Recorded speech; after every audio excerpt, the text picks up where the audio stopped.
በቤቶም ሆነ በመኪናው ወይም በማንኛውም ስፍራ ላይ ሆኖ ኢንተርኔት እስካለው ድረስ ኢቢኤስ አብሮት አለ። በስልክ፣ በታብሌት፣ በኮምፒውተር፣ በቴሌቪዥንም ሆነ በማንኛውም ኢንተርኔት መጠቀም የሚያስችል የመገናኛ መሳሪያ ላይ የኢቢኤስ ፕላስን የ24 ሰዓት ስርጭቶች መከታተል ይችላሉ። ኢቢኤስ ፕላስ የተባለ ከዓለም አቀፋዊ ስርጭቱ በተጨማሪ የ24 ሰዓት ፊልምና ሙዚቃ ጣቢያዎችን አካቶ መጥቷል። ታዲያ እነዚህን ምርጥ 3 ጣቢያዎች ለማግኘት የሚጠበቅቦ በቀን 30 ሳንቲም የማይሞላ ማለትም በወር 8.99 ክፍያ ብቻ ነው። ለአመት ከፈለጉንም ደግሞ 2 ወሩን በነፃ እንሸልሞታለን። www.ebstv.tv ድረገጽ ላይ በመግባት ጌት ኢቢኤስ የሚለውን ሲጫኑ ወደ ኢቢኤስ አይፒቲቪ አመልካች ገጽ ገብተው ሳይን ያደርጋሉ።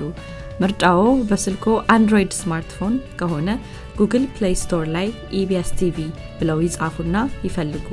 ከዚያም ኢንስቶል የሚለውን በመጫን የኢቢኤስ የቀጥታ ፕሮግራም ስርጭት፣ የኢቢኤስ ሲኒማ እና የኢቢኤስ ሙዚቃ ለ24 ሰዓት አማርጠው ይመልከቱ። በቀጥታ በቴሌቪዥን መስኮት ፕሮግራሞችን መከታተል ካሻው ኬብል ደህና ሰንብት ካሰኙት የዘመኑ ቴክኖሎጂዎች አንዱ የሆነው ጉግል ቲቪን መጠቀም ይችላሉ። እንግዲህ አሁን ኢቢኤስ በእጆ ነው። ኢቢኤስ የእርሶና የቤተሰቦ ተቀዳሚ ምርጫ።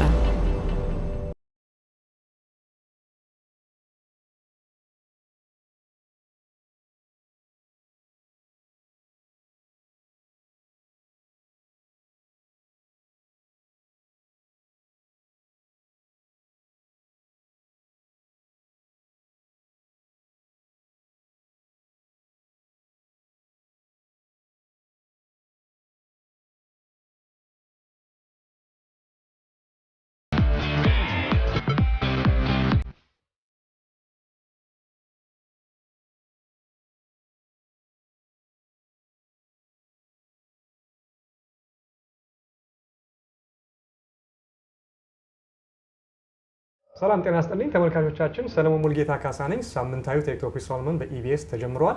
እንግዲህ በማዕከላችን ዶክተር ጀላኒ ኔልሰን አለ ከኔ ጋር ሆኖ በእንግድነት አንዳንድ የህይወቱን ልምድና አካዳሚክሊ ፕሮፌሽናሊ ያሳለፋቸውን ነገሮች ላጫውተን እንዲሁም ደግሞ ከኢትዮጵያ ጋር በጣም የሚዛመድበት ነገር አለ። ያው ስሙ ስነግራችሁ እንዴ ይሄ ውጪ ዜጋ አይደለም እንዴት ይሆናል ወደ በኋላ ላይ መጣበታለሁ። ትንሽ ላስተዋውቃችሁ ስለሱና ቀጥታ ከሱ ጋር ጫወታችንን እንቀጥላለን። ዶክተር ጀላኒ በአሁን ሰዓት በሃርቫርድ ዩኒቨርስቲ በስኩል ኦፍ ኢንጂነሪንግ ኤንድ አፕላይድ ሳይንስ የረዳት ፕሮፌሰርነት እያገለገለ ይገኛል። 3 ዲግሪዎቹን በሙሉ እንግዲህ በአሜሪካን ይሁን በዓለም ላይ በጣም ፕሬስቲጂየስ ወይም በጣም ከተከበረው የቴክኖሎጂ ኢንስቲትዩሽን ኤምአይቲ ማሳቹሴትስ ኢንስቲትዩት ኦፍ ቴክኖሎጂ 3 ዲግሪዎችን ከዛ ተቀብሏል። የባችለር ኦፍ ሳይንስ ዲግሪውን በ2005፣ የማስተር ኦፍ ሳይንስ ዲግሪውን በ2006 ከዛ ደግሞ የፒኤችዲውን በ2011 ዓ.ም ተቀብሏል። ሂስ ፈርስት ዲግሪ ደብል ሜጀር ነው ያደረገው እንግዲህ በማቲማቲክስና ኮምፒውተር ሳይንስ፣ ማስተርስ እና ፒኤችዲውን ደግሞ በኮምፒውተር ሳይንስ ጨርሷል ማለት ነው። እንግዲህ ሪሰርች ወርኮች አሉት። ዋና ፎከሱ ላርጅ ዴታ እና ሃይ ዳይሜንሽናል ዴታ ሴቶችን ፕሮሰስ የሚያደርግ አልጎሪትም እንግዲህ በመስራት በሱ ላይ ነው ሪሰርቹን እየሰራው ማለት ነው። ከዚህም በተጨማሪ ብዙ አዋርዶችን ተቀብሏል።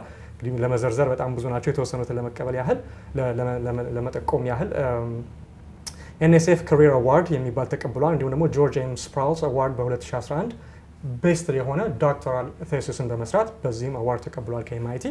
ከዚህም በተጨማሪ ደግሞ በአይቢኤም ሪሰርች ውስጥ በመሳተፍ ፓት ጎልበርድ ሜሞሪያል ቤስት ፔፐር አዋርድን ተሸልሟል። ከዚህ በተጨማሪ ፓተንቶች እና ሌሎችም ብዙ አዋርዶች አሉት። ለማስታወቅ ያህል እንግዲህ ይሄን ያህል ነው። ዶክተር ጀላኒ ያደገው በሴንት ቶማስ የሚባል የአሜሪካ ግዛት አለ። አይላንድ ነው፣ ደሴት ነው። በዛ ነው ያደገው። ነገር ግን እድሜው ወደ ኮሌጅ በሚበቃ ጊዜ ወደ ዋናው ወደ ሜንላንድ ወይ ወደ ዩኤስ በመምጣት እንግዲህ የከፍተኛ ትምህርቱን ቅድም በነገርኳችሁ ኤምአይቲ ተከታትሏል ማለት ነው። ዶክተር ጀላኒ በእናቱ ኢትዮጲያዊ ነው። ለዛ ነው ቅድም ይዛመዳል ከኢትዮጵያ ጋር ያልኳችሁ። በአባቱ ደግሞ አፍሪካን አሜሪካን ነው ማለት ነው። እንግዲህ ከዚህ በተጨማሪ ዶክተር ጀላኒ ወደ ኢትዮጵያ በጣም ብዙ ጊዜ በተለይ 2 ጊዜ በአመት በመሄድ ለሃይ ስኩል ተማሪዎች የኮድ ኮርስ የሰመር ካምፕ በማድረግ የኮድ እንዴት እንደሚጻፍ የኮምፒውተር ኮድ ያስተምራል። ዌብሳይትም አለው addiscoder.com ብትሄዱ የሚያስተምራቸውን ትምህርቶች አዲስ አበባ ሲመጣት ማየት ይችላላችሁ። ከዚህ በተጨማሪ ደግሞ በ5 ኪሎ እና በመቀሌ ዩኒቨርሲቲ የኮምፒውተር ሳይንስ ዲፓርትመንት ሌክቸር ሰጥቷል ለ83 ለሚያክሉ ተማሪዎች ማለት ነው። በዚህ በሰመር ላይ መጥቶ ከሚያስተምራቸው ተማሪዎች ውስጥ የተወሰኑት ደግሞ አዲስ አበባ መጥቶ ማለት ነው ስኮላርሺፕ አግኝተዋል። በጣም ፕሬስቲጂየስ የሆኑ ዩኒቨርሲቲዎች ኤምአይቲ፣ ሃርቫርድ፣ ፕሪንስተን፣ ኮሎምቢያ፣ ብራውን፣ ትሪኒቲ ኮሌጅ፣ ጃኮብስ፣ ኤንዋዩ፣ አቡዳቢ እንዲሁም ሌሎች ብዙ ኮሌጆች ውስጥ ስኮላርሺፕ ያገኙ ተማሪዎችም አሉት ማለት ነው ኮርሱን ከሚሰጣቸው። እንግዲህ ዶክተር ጀላኒ ከኔ ጋር ነው ያለው። የህይወት ጉዞውን ለመጫወት ፈቃደኛ ሆኖ ስለመጣ በጣም አመሰግናለሁ ዶክተር ጀላኒ። ስለጋበዝከኝ በጣም አመሰግናለሁ። ቴንክ ዩ ዶክተር ጀላኒ። እንግዲህ ወደ ቀጥታ ወደ ጨዋታችን ነው የምንገባው እና ከአካዴሚክ ላይፍ ነው የምጀምረው። እንግዲህ ወደ ጥያቄያችን ከመግባታችን በፊት ዶክተር ጀላኒ አማርኛ ትንሽ ትንሽ ይሰማል፣ ለመናገርም ትንሽ ትንሽ ይናገራል። ስለዚህ ኮንቨርሴሽኑ በብዛት እንግሊዝኛ ኢንቮልቭ ያደርጋል። ስለዚህ ሆፕፉሊ የሚናገራቸውን ቁም ነገሮች ለመጨበጥ ትችላላችሁ ብዬ ተስፋ ያደርጋለሁ። ሶ ከአካዴሚክ ላይፍ እናወራ። መቼም ቅድም እንዳልኩት 3 ዲግሪ ነው የወሰድከው፣ በጣም ወጣት ነህ። እንግዲህ እና እንዴት ነው ዋትስ ዩር አካዴሚክ ላይፍ? ወደ ኮምፒውተር ሳይንስ እንዴት ልትገባ ቻልክ? ከዚህ በተጨማሪ ሶስቱንም ዲግሪህን from one of the most prestigious school in the world, to say in technology, MIT. እንዴት አገኘ? I guess I first got interested in computer science and math. Well, computer science, let's say, from video games, actually. So I used to play games since I was 4 years old. I got a Nintendo as a gift, and I kept going. And when I was 10 years old, I had internet access at home, and I used to visit websites and then right-click and view source, and I would see the HTML, and I realized that HTML is what you can use to make websites. So I started learning from viewing sources of various websites, and then I remember when I was 12, with my parents, we went to the States, and I bought this book from a bookstore in HTML, and I took it home with me. We didn't have bookstores that sold such books where I grew up, and I studied that. And again, when I was 16, we went to the States. I bought a book on C++, C programming, brought it home, and then I studied that as well. And so I really enjoyed that. I always enjoyed math class ever since I was a little kid. And it's funny, I had never heard of MIT. I was I was somehow in a bubble. There were a lot of things that I didn't know. And my dad, when I was a senior in high school, he bought a college ranking magazine, and he gave it to me. And he said, you should look at this, and decide a school and start applying. And I opened it, and I saw, at that time, MIT was ranked first in both math and computer science. So I applied to MIT, and then I got in, so I went. You got accepted. I got it. So you must have been a nerd. So what was the entry criteria? I mean, you got a good SAT, or what was it? Yeah, so you have to submit your SATs, SAT2s. You have to write essays. You have to get recommendation letters. It's been a while, so I don't remember all the details, but yeah, I went through the standard application. I think I applied early. They had an early application. So it was a full scholarship? No, it wasn't, no. So MIT actually, they don't give scholarships for academic performance, only need-based scholarships. So the amount of money they give you is just completely a function of your family income, etc. So. Wow. But yeah, I think speaking to that, I think it's there are many students there who come even straight from Ethiopia and don't pay a cent because need-based. Yeah, MIT is completely need-based. So I want to encourage people, anyone who's interested. There are a few schools like that. They call them need-blind. They have need-blind admissions. MIT, Harvard is like that too. I believe Princeton is like that. I'm not sure the full list, but do a search for need-blind admissions. Those schools. Need-blind admissions. Need-blind, that's right. Okay. በስክሪን ላይ እንጽፈዋለን እንግዲህ እና በጣም እንግዲህ በአማርኛ ምን ይባላል? ቀለም, which means extremely intelligent. So ቀለም ነበርክ ማለት ነው እንግዲህ። አልነበርኩም። Okay, let's talk about your professional life now. Right now እንግዲህ ማስተዋወቅ ቅድም መግቢያ ላይ እንደተናገርኩት you currently serving as a assistant professor at one of the finest school እንግዲህ on the planet maybe. So Harvard. So tell us about your career. Oh, how I became... Yeah, how you decide to become academic instead of okay. Industry professional. Yeah. Okay, so when I got to MIT, I wasn't sure exactly what I wanted to do. I was a double major, math, computer science. I knew I wanted to do that, but what career path did I want? I didn't really think too much about that. I was just really having a good time, learning a lot. I was being exposed to so much that I didn't know before. I did some internships, like working with professors, doing research with professors. I did one internship at Toshiba. And then the summer after I graduated, I did an internship at Google. And I wasn't completely decided between going the academic route versus going into industry. But I think, when I got a taste of industry, I just realized that kind of my passion was for, I would say, kind of basic research, basic questions. And I think that interest in basic research is what led me to go the academic route. So I applied to PhD programs. I stayed at MIT for my PhD. Mm-hmm. Yes. I really got into algorithms, so we're going to talk about that. Yeah. But so so when I did my PhD, I did some more research internships focused on my PhD research area, 2 at IBM and 1 at Microsoft. And my last year of the PhD program, I applied in parallel. I applied to some academic positions, like to Harvard, for example. But I also applied to some research labs, like Microsoft Research, IBM Research. They have labs there that function a lot like academia. Yes. It's like you're in an academic bubble inside industry, even though it's part of a company. But yeah, I really enjoy Harvard. So you love teaching, you love giving back, I guess. Oh, I definitely love teaching. Yeah, absolutely. So, but ወደፊት የራስህን ድርጅት ቢዝነስ ማቋቋም ትፈልጋለህ ወይም ደግሞ are you really interested in towards your tenure track and in become full professor? What's your plan in the future? At least I don't know about far in the future, but at least at this point, I don't have any thoughts on. I don't have any thought to make a company. So.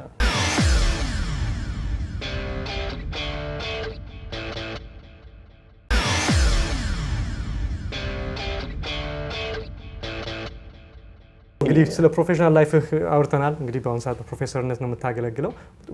What kind of suggestion and advice would you give for students who are aspired by science and computer science and engineering and to become professionals or academics? What do you advise? Any suggestion, advice, resource that you can give? I know you gave one resource, how to apply for MIT. Yeah. But any suggestion, advice, resource? One thing I can say, one thing that helped me a lot when I was an undergraduate was to train myself in kind of programming / algorithms. So there are lots of websites. One thing that's nice about computer science compared with say many other fields is many other fields, like let's say you want to do a form of engineering, okay, civil engineering or some other form of engineering. It's really hard to just go out and practice building bridges or roads. You need raw materials to do that. You need money, you need resources. But with computer science, all you really need is access to a computer with an internet connection. And you can go and learn things online and then practice on your own computer. So there were lots of websites that I found when I was an undergrad that had thousands upon thousands of problems that you could train yourself solving. And there are also some competitions that revolved around these problems. So I used to spend a lot of time on those websites, really just training myself. And I think, actually, the T-shirt I'm wearing right now is from one of those websites. Okay. Yeah. It says Top Coder. Top Coder. Okay. Yeah. So that there are several sites. Top Coder was a really nice one. There are several others. So I think if anyone watching this goes to addiscoder.com, at the very bottom, I have several links to a lot of these websites. Resources. Yeah, these resources you can go and train. For free, right? Oh, they're all for free. In fact, some of them even pay you if you do well. Yeah. Right. So those websites, they assume the basics of programming, and then they really train you and make you more. They build mastery. And if you just want to start off learning programming from the beginning, there are also many resources online that help you learn how to program. Okay. Wonderful. So while we talk about IT and then this computer science topic, I'm going to ask you on something that you are good at, right? So I'm going to ask this on behalf of my viewers. So they keep hearing algorithm and then computer programming. When you enter something on the computer, it spits out some result. You access internet, you watch videos, you solve complex mathematical problems. What is this? So what is algorithm? I think me and you were talking about earlier that there is maybe an Amharic term for it. Select, but select is like calculation. Algorithm is It comes from calculation, but Yeah. But what's algorithm, and then how does a computer programming work to solve any kind of issues at this point, right? So can you explain this in a layman's term? Sure. Yeah, sure. Okay, so an algorithm is just a procedure for carrying out some task. You know, it's not even, you don't need a computer, a personal computer to carry out an algorithm. So, you know, the usual go-to example I use, and it's a popular example people use to describe algorithms, is the following. So usually an algorithm takes as input, you know, takes some input and produces some output, okay? So it solves some problem like that. So here's an example of a problem, okay? The input is I give you, you're the algorithm for me, I give you a phone book, and then I also give you a name, okay? And then you have to give me back that person's number or tell me that they're not in the phone book. Okay? So there are many ways of solving this problem, and you know, many algorithms that solve this problem. An algorithm is just a way to solve a problem. So you know, one algorithm is you open up to page 1, you look for the name, oh, it's not there. You flip to page 2, it's not there. You flip to page 3, you keep flipping until finally you find it, and then you say, okay, this is the number. Or maybe you pass it and you realize, okay, this person's not here. So if the phone book is 1,000 pages, you know, if you're unlucky, it can take you 1,000 steps. Okay. There's another algorithm called binary search, right? No one would actually search for a name in a phone book like that, right? So there's another algorithm called binary search, which operates as follows. So you take the phone book, you open it to the middle, page 500. Okay, let's say I'm searching for Nelson. You're searching for my name. You open to page 500, and when you open it, you see the last name Melrose. Okay, and then you say, oh, I haven't gone far enough. It must be in the second half of the phone book. So you can essentially take the first half and throw it away. You can take that phone book, rip it in half, and just throw away the first half. And now you're left with a phone book with 500 pages, right? Then you can do the same thing to that 500-page phone book. Open it to the middle. Then you see a name, you know, Peterson. You're like, oh, I've gone too far. You can rip it in half and throw away the second half. Now you have 250 pages. And if you do the calculation, you're guaranteed to find, you know, anyone's name with this procedure in at most 10 steps, right? So as opposed to 1,000 steps, which is algorithm 1, this algorithm 2 is taking 10 steps. And as someone who studies algorithms as a field, what you do is you look at various computational problems and you try and come up with an algorithm that's as efficient as possible, like takes as few steps as possible. Quickest. Yeah, the quickest. ባጭሩ ችግሮችን መፍታት መቻል ነው እንግዲህ. Oh yeah. You can just simply try to solve a problem in a very simple step or in a shorter step, right? Yeah, a few number of steps. So በፍጥነት. Yeah, there you go. So computer programming is, I think algorithm is the underlying foundation for any kind of computer programming. Is it fair to say? I think algorithms really plays a very important role in computer science. I mean, algorithms is at the heart of computation itself. Wonderful. So I hope እንግዲህ አልጎሪትም እና ከዛም በአልጎሪትም ላይ ደግሞ በመመስረት ስለሚጻፉ ኮምፒውተር ፕሮግራሞች ሌሎቹ basically the rest are pretty much technical, right? Depending on the programming language, you have to learn the syntax, you know, C++, Visual Basic, Java, whatnot. Yeah. But the foundation of coming up with that problem-solving skill, as you said, doesn't even need a computer. Yeah, right, that's right. So that's really well said. So now let me take you to Ethiopia, because I think that's what people want to hear, because ሳስተዋውቅ ማንም ሰው ኢትዮጵያዊ ማልመሰላችሁ ነበር፣ ግን እንዳልኳችሁ በእናቱ ኢትዮጵያዊ ነው ጀላኒ፣ ዶክተር ጀላኒ። So መግቢያ ላይ እንዳስተዋወቅኩት, as I introduced you earlier, you travel to Ethiopia frequently, maybe in the past couple of years, couple of times in a year. Yeah, so like twice a year. And you particularly invest on high school students, right? Yeah, so I did one. So I guess in 2011 I taught this course. It was hosted at M.Sc, co-organized with someone there named Naul. But yeah, it was at M.Sc, but the students were high school students. High school students. They were high school students. And then you were basically teaching them, you know, how to develop algorithm, and then on any particular programming language, or? So I almost all the students didn't have any programming experience.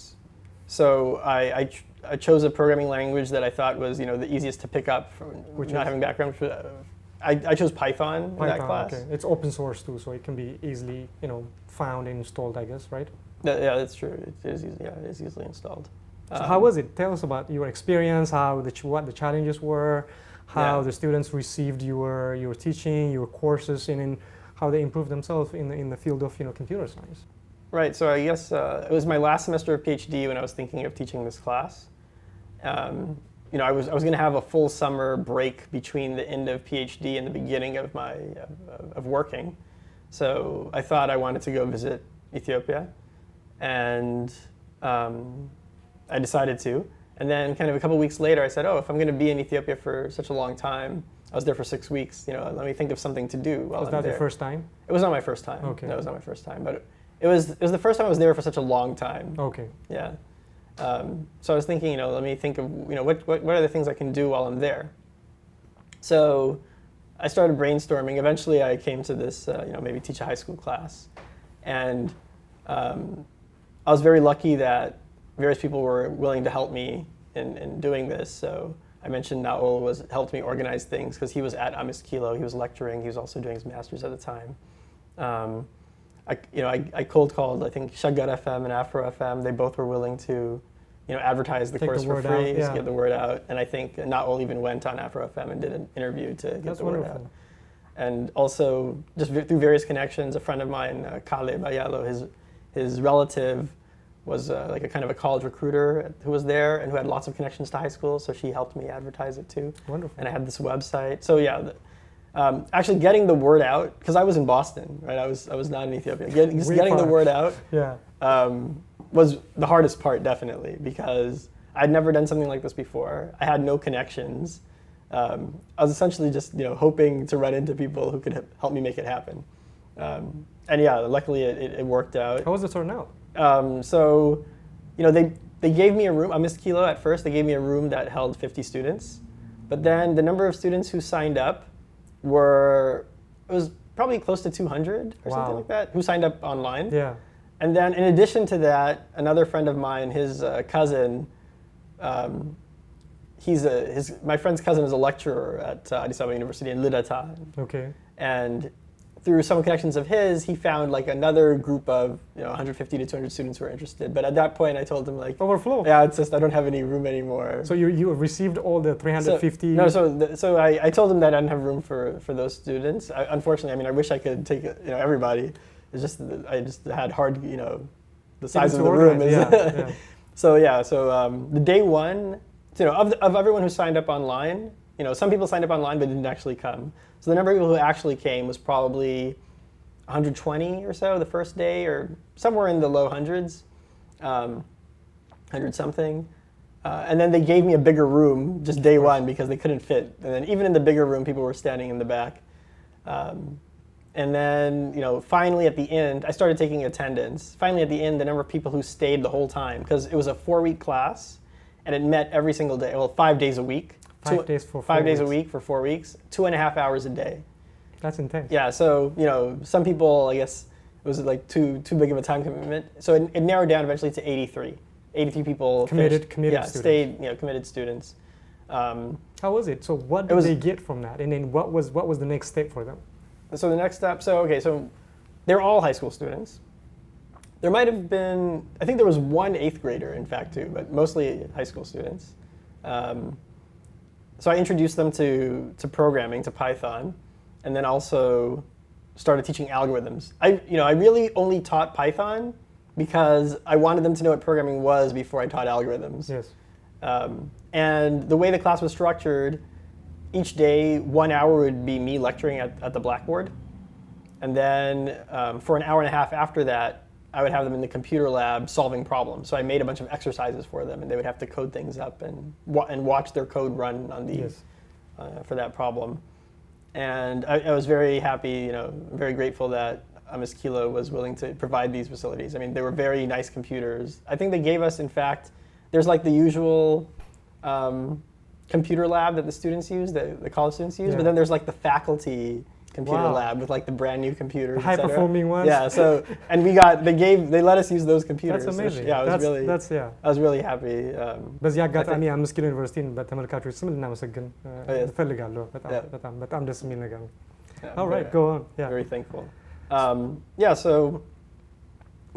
So I did this for 4 weeks, and then I think the last day I thought, in addition to just wrapping up the class, I wanted to give them some tips about, many of them were interested in applying to U.S. universities or abroad, but not everyone knew kind of the process. Even the timeline, like when are you supposed to apply, what tests are you supposed to take, and when do you take them? So I spent a little time in the last lecture just telling them about that, and a lot of them also, I told them they're free to contact me. Some of them add me to Facebook, or they email me with questions, any question, computer science questions, college-related questions. Many of them asked me if I can read their essays, college essays, and provide them some comments. So, yeah, I mean, and many of them ended up applying to schools and getting in and getting good scholarships. So that was really great. And That's also so wonderful to see, to watch. Yeah, it was fun. Yeah, and also the last day, we even had a mini kind of graduation ceremony where the head of the electrical engineering department, as well as at that time, the head of M.Sc itself, the entire campus, they both were there. And we kind of called the students up one by one and gave them certificates. So that was also nice. That's wonderful. And then besides that, you've also lectured for the university students, right? At right. the Yeah. right. Science faculty, and also McAllen University, right?